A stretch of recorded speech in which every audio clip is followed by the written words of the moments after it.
Welcome back and thanks for stopping by. On this video I'm going to give you 10 top tips to keep your CD collection in pristine condition. So let's dive straight into this, shall we? The first thing I want to mention is storage. So if you have a large number of CDs, at the moment I'm on 450 plus CDs, so obviously I'm not going to leave them stacked in piles around on the floor because they might topple over or get damaged, or the cases get scratched or the cases get cracked. So the best way to store your CDs is obviously in shelving. That goes without saying. Now here behind me I have the simple IKEA CD shelving. I think it's called a Nedby. Now these are historically used to install vertically, and you have your CDs then lined horizontally in rows of 10. But I've decided to put them horizontally on the wall but still keep the CDs vertically. Okay, the best way to store a CD is always vertically like this. You don't want to be storing CDs, even if they're on shelving, horizontally stacked up on top of each other, because if you need to get one in the middle, it makes it very difficult to get. And obviously they're stronger in this direction because they're longitudinal, so it's better that way. So I would say keep your CDs vertical, keep them in shelving if you can. If you need to put your CDs in the attic or somewhere out in a shed for a small period of time, it's probably okay, as long as they're not getting wet, as long as they're not getting damp, as long as it's not too cold. But if you leave it outside for a long period of time, depending on your climate, if they're in a shed or an attic, they can get damaged. So certainly try and avoid that. If you can keep them indoors, it's better. If you can keep them in your music room, your living room, your bedroom, somewhere where you're going to have the heat on regularly and dampness won't build up, that's the best environment for CDs. I've been lucky. I did store my CDs in the attic for a year, and when I took them down, they were absolutely fine. There was no issues with them. They all played perfectly, but you really don't want to be storing CDs in the attic for a long period of time. So that's just a bit of my advice there on storage. So now we move on to cases.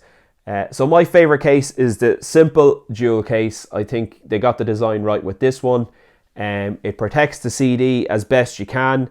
The case is easy to open. All you have to do is put two fingers on one side, or a finger and thumb on one side on the top, and put your finger on the bottom in the middle and pull them apart, and opens up your CD, and there you have it. You've got your book in here. It's also interchangeable, which I'll talk about in a few moments, but yeah, I think CDs and dual cases are the best. Also for storage, you've got the nice binder on it here where you can clearly read the label and the band and the album. So for me, dual cases are the best. Last few years, obviously, digipacks have become more popular. You can get yourself a premium digipack like this one here. So it's cardboard on the outside, still got a binder, but then as you open it up, you'll see that there's still a plastic holder for the CD. Same thing again, you put your thumb on the middle to press down, and you lift from the side. There's usually like 4 corner tabs here. Lift your CD out, keep your CD held by the sides, and pop it back in when you're finished. So I do like these digipacks. I think they're quite robust, and also they're premium. They feel good quality. Now my least favorite type of CD case is the cardboard pack, which kind of promotes itself as a digipack, but it's just a cheap version in my opinion. So this one here, Pink Floyd The Wall, it's a double album, so this will give you a good example. So it opens up like this, like a gatefold sleeve with some nice artwork there, which is pretty cool because CDs are obviously a lot smaller than vinyl, so you have limited space to show the artwork off. So I don't mind that too much. But when you actually go to get the CD out, because there's no insert for the CD, they've put it in here in the cardboard. So to get it out, you have to squeeze the sides and either shake it and hope the CD drops out. Sometimes it will drop out. Sometimes you actually need to put your thumb and your finger in to lift it out, which isn't great. As that CD's going in and out, it's sort of sliding in and out of the cardboard, and I actually just noticed on this one there's scratches all over it, and there shouldn't be because I've looked after the CD, but I think it's just from pushing in and out of this sleeve that it's got scratched. It doesn't affect the playability, but still it's not ideal, and not something I enjoy doing. I'd prefer if it's in a proper CD case, like a dual case or a proper digipack. This side here is actually even worse because what they've tried to do is squeeze the booklet and the CD into this small little cardboard section here. So obviously the CD is wedged in there. It's definitely going to get scratched every time you pull it in and pull it out. Might not affect the playability in the short term, but in the long term it's not ideal. So I really dislike those types of digipacks. We also have this one here, which is the new type of digipack that came out around the mid to late 2000s. Obviously the corners are curved to prevent any unwanted damage. This one has a button on it, so you can't just pull it open by well, you can if you force it hard enough, but it's not recommended. There's a little button that says press there. You press that button and you lift it up and it pops open like that. This is actually a double CD, so it opens up like this. You can see there it opens like that, and you've got your 2 CDs in there, which is pretty cool. But these didn't last long because streaming came in and they didn't have money to make elaborate cases like this. So this very quickly fell off. But yeah, I do like those ones. But essentially, with the dual cases, you don't need any extra protection on them. But with the digipacks, what I do is I've actually bought these sleeves. I bought a pack of them from a website in France. It was like €20 for 200 or something, and I think that included the shipping, so they were very, very cheap. But when I get a digipack, if it's a standard size digipack like this one, single CD, I'll just pop it into the sleeve to try and keep it newer for longer, because they can get absolutely tattered. I'll just give you an example here of one. So here's Led Zeppelin Mothership. I bought this when it came out in 2007, but you can see there the sides, it's absolutely wrecked.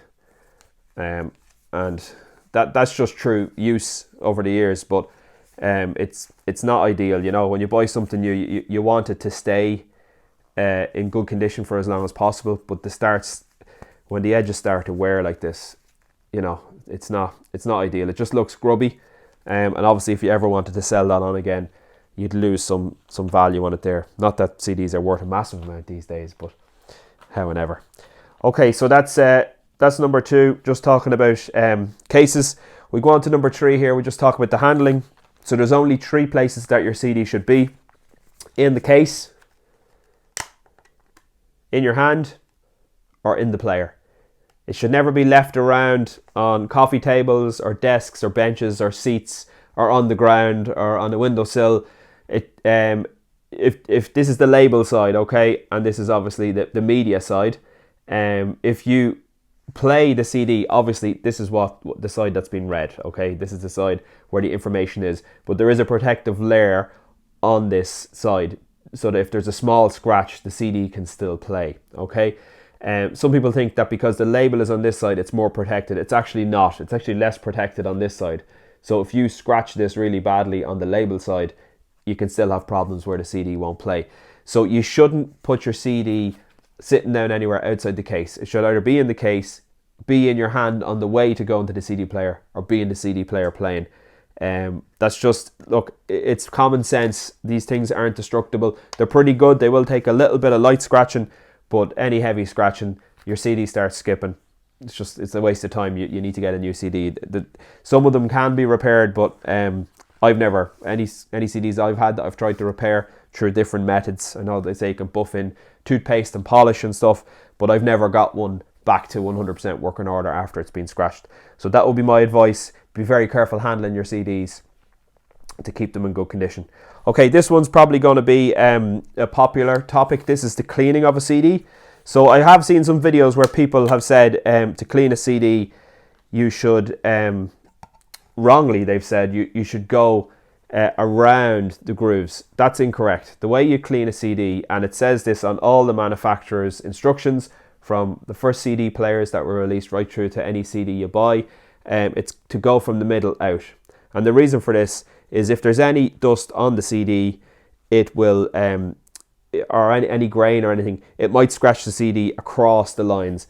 And CDs can still play with a small scratch this way, but if the scratch follows the grooves, same as vinyl, it might be worse depending on the depth of the scratch and the type of scratch. I'm just using a cotton t-shirt here, which is absolutely fine, 100% cotton. That's the best thing to clean your CDs with. If you're finding that it's still not working after you've cleaned it with this, you can use some rubbing alcohol, or you can get CD cleaner wipes to give it another clean. And then if it's still not working, you may need to get a repair kit if there's scratches that have the CD skipping. But my recommendation would be just to, every time you take the CD out of the CD player, give it a quick wipe with a cotton cloth, a dry one, and every time you take it back out of the case, the same before you play it again. Just give it a quick wipe, keeps the fingerprints off, keeps the dust off, and make sure it can play the best it can for its lifetime. Okay, number 5, just want to touch briefly on booklets. So obviously on the digipack like this, the booklet is usually stored in here in cardboard, which is absolutely perfect. No issue at all with that. This one's actually undersized, Tom Petty, Highway Companion, that album from 2006, I believe. So that's that one. You also can get books in the standard jewel case. Sometimes they're a little hard to take out, but all you need to do is just ever so slightly bend the CD case, the front case, and then you should be able to get a thumb and a finger on the booklet and pull it out. There is 2 little tabs to keep it in there, but you just need to make sure that the first page doesn't get caught in that as you're pulling it out, because you can damage the book. I've done that in the past. So you take the book out, and then to put the book back in, you just slide it back in between the tabs, push it the whole way back to the binder, and then it's insecure again. If you've got the newer jewel case types like this one with the edges rounded, it's similar, but the tabs are actually on the side instead of the top. So all you need to do on this one, I'll just show you here, you push in from one side and the booklet will bend. Once it's bent enough to clear the tab, you can take it out. There's your booklet, and when you want to put it back in, you just push it back in on one side, again bend the booklet up, sit it in under the tabs, and in it goes. It's not bad. It's probably the same as the old jewel cases. Like, there's no major advantage or disadvantage to either way, but you just need to be careful taking in and out your booklets to make sure that they don't get damaged. Okay, the next item I just want to talk about is replacing jewel cases. So there is, if you damage a jewel case, it can be replaced. So if there's a big crack here on the front, I hate that, so I'll generally at least replace the front cover. Sometimes what can also happen is a crack at the back. If it's only cracked at the back, sometimes I'll leave that. It doesn't bother me too much.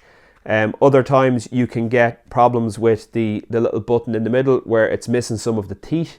And if it is, the CD can be flopping around and get scratched while it's actually in the jewel case, or when you open it up, it can actually fall out.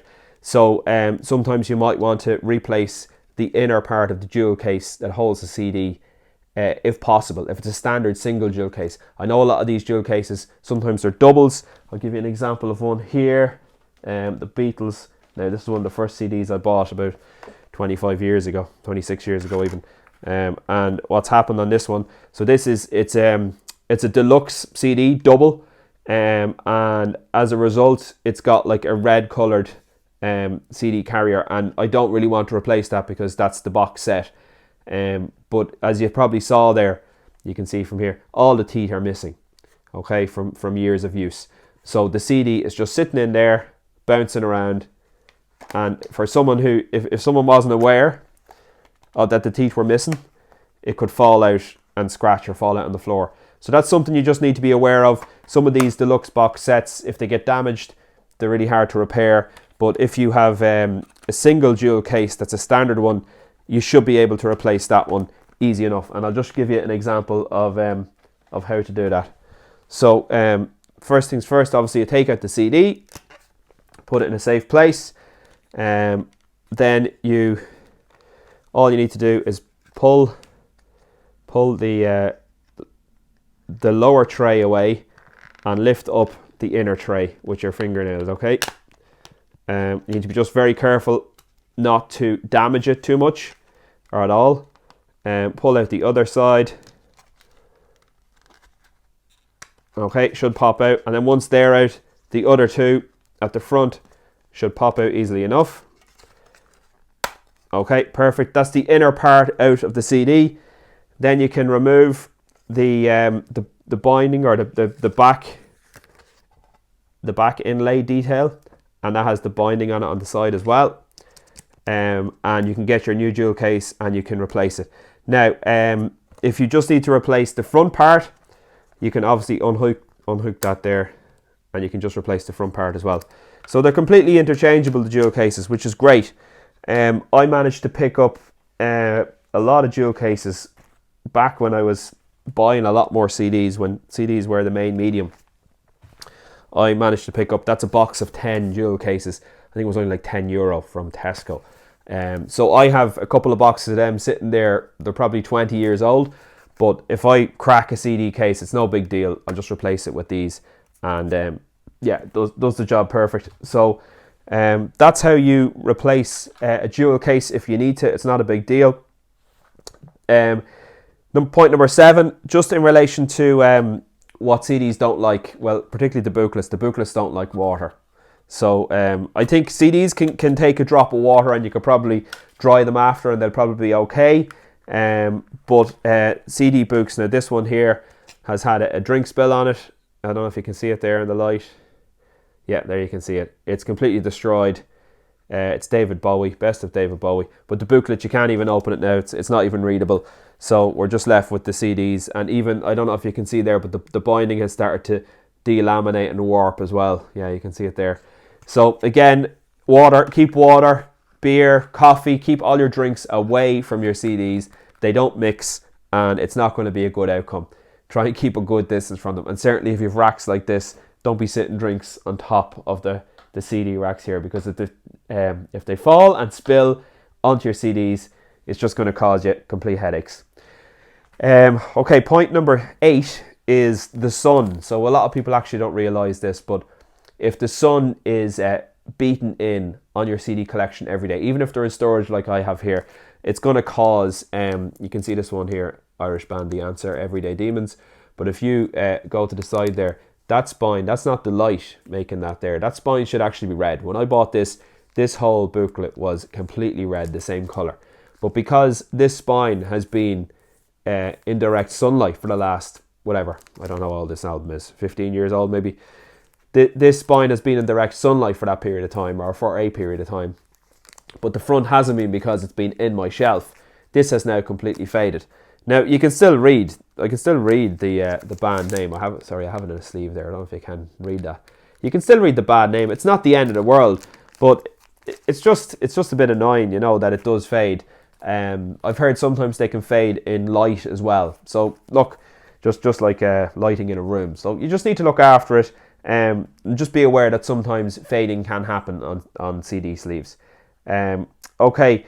Point number 9 is I always put my CDs back in the correct case, 100% of the time. I don't like go listen to a CD and then put it back into the case that's free and everything all jumbled. That doesn't work for me. Everything here behind me is alphabetized from AC/DC all the way up to ZZ Top, and it goes in alphabetical order by band. I haven't split out by genre at the moment, but everything has a place. And when a CD is finished, it goes back into the right case, back in to the shelving. And that way I can keep my CDs in pristine condition and I'm not losing track of them. Or if I'm trying to listen to a CD, I'm not going to a case and pulling out a different CD and then going hunting. With all the CDs I have, it will be like looking for a needle in a haystack. So I keep on top of it, and then it means that I'm never struggling to find a CD, and I always have what I'm looking for at my fingertips. Okay, and on to point number 10, the final point on this one. This is a simple one. If you have a CD collection, just enjoy it. Just make sure you put the CDs on regularly, get the enjoyment out of it, and that's the best way to keep your CD collection in good order. If it's in a room, it's been kept dust-free, as in you're keeping your CDs clean, you're playing them regularly, that's the best way to keep on top of them and to keep them in good condition. If you have them lumped in a box in a shed or a basement or an attic for 10 years, they're going to get destroyed one way or another. If it's not dampness, it could be anything else. Could be rodent infestation, could be wind, could be rain, could be anything, ice, frost, snow. Just keep your CDs in a room that you want to listen to them, and try and listen to them as often as you can, and that's the best way to keep them in good condition and keep enjoying it. So I hope you enjoyed my video. If anyone has any more comments on how to keep CDs in pristine condition, please leave it in the comment section below. If you're new to my channel and you haven't already subscribed, please hit the subscribe button, and if you could also like and share and hit the notification bell, I'd really appreciate it, because all that stuff helps out with the algorithm and helps this channel grow. And I will talk to you on the next one. Bye for now.